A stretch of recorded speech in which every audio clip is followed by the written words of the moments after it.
Hi, everyone. Hope you're having a great day. I wanted to make a quick video to talk about final exam information in case you weren't able to join us on this morning's Zoom review session. So on Blackboard, I've created a final exam folder, and well, the top thing that you'll see on content is a place to upload the take-home essay after yesterday's disastrous Blackboard glitch, where I lost all the take-home essays. And so that is at the top, but the next thing down is the final exam folder. So if you click on that, you're going to see the very first thing is a template for should you take the final exam. So this is just a quick way to double check your calculations and make sure that we're on the same page in terms of what you would need to make on the final exam in order to move up to the next grade level.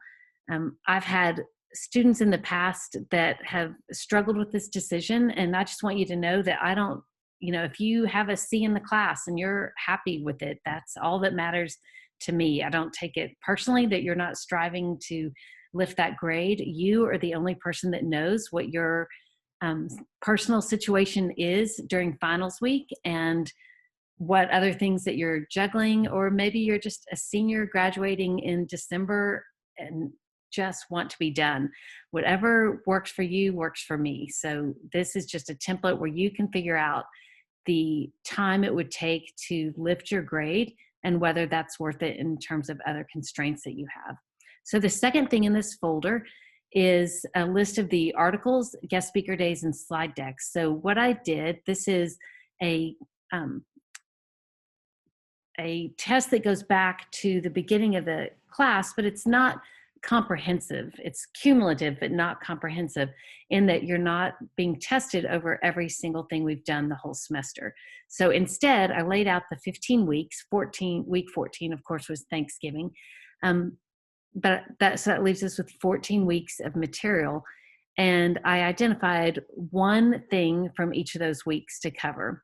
And in most cases, those were articles because I felt like those were the most, probably the easiest thing to study for a final exam. So you can see what I picked for each of the weeks. There were 2 weeks where I felt like the most important thing we did that week was the guest speaker. And so I picked those. For Jeff Metzner, what you should focus on in that video is the beginning and the end of his presentation. I'm not going to ask you a question like, was NyQuil a boom or bust? But I do want to make sure that you understand the foundations of Procter & Gamble and what's important to them, which was the beginning of the video and all that introductory information, and towards the end of the video where he talks about ideas and insight and execution. I really want you to know that trifecta and how they relate to each other. On Geometry Global, I think that whole video is really good information to cover for the final exam. So in that, I felt like that when they covered the 5 points of connected commerce, that it was just a great overview of a lot of the information we've discussed in other ways in this class, like storytelling or trust or other items. So that I would look at the whole video. And then out of everything, I just picked one day of slides, and that was the week 7 slides where we looked at Doug Holt as a thought leader for branding. And so there's that. So lots of articles listed here in this column. We mainly are doing that, and then 2 guest speakers and 1 day of slides.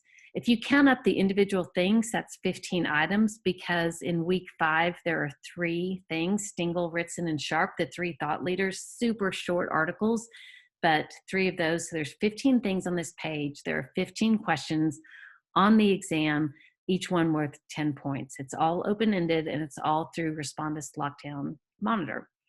The next thing on the list is a link to let me know if you're taking the final exam. Whatever you have in terms of an answer on that by Sunday at noon, I'm going to assume that that is your final decision. Some people have already answered the survey and then changed their mind and answered it again. Perfectly fine. Just whatever your most recent one is on that survey response is by that Sunday, that's what I'm assuming is your decision. There's a cell on Blackboard where I'm recording these so that you can look in your grade center and see what was the last thing that you told me. So I'm updating that every day. That is an important thing to do because I'm not going to text out to the whole class information about the final exam. I'm only going to text it out by remind to people that have said that they're considering the final or they're definitely taking it, because I don't want to add confusion to the class as a whole. So make sure that that's current. And then the last thing, probably the most valuable thing on today's review, is looking at the resources for the final exam. So instead of having you look through for this whole set of information and going week by week, I just pulled it all into one folder on Blackboard. So if you click on that, you're going to see the 15 things that are eligible information for the final exam. And so some of these are abbreviated. For example, the strategic sampling article, and before it was coupled with that whole set of material out of the Path to Purchase Institute, and I just deleted everything else in that. And all you have is, where is it? Just the strategic sampling information. So make sure that you're using this. It's going to be a much more efficient way to study for the test. So I hope that this is helpful. I'm happy to answer any questions you have. Shoot me a text by the Remind system and I will get right back to you. And I look forward to seeing how the test goes if you decide to take it. Let me know if you have any questions. I've loved having you in class this semester, and I wish all of you great success in the future, beginning with the final exam. Thanks, everyone.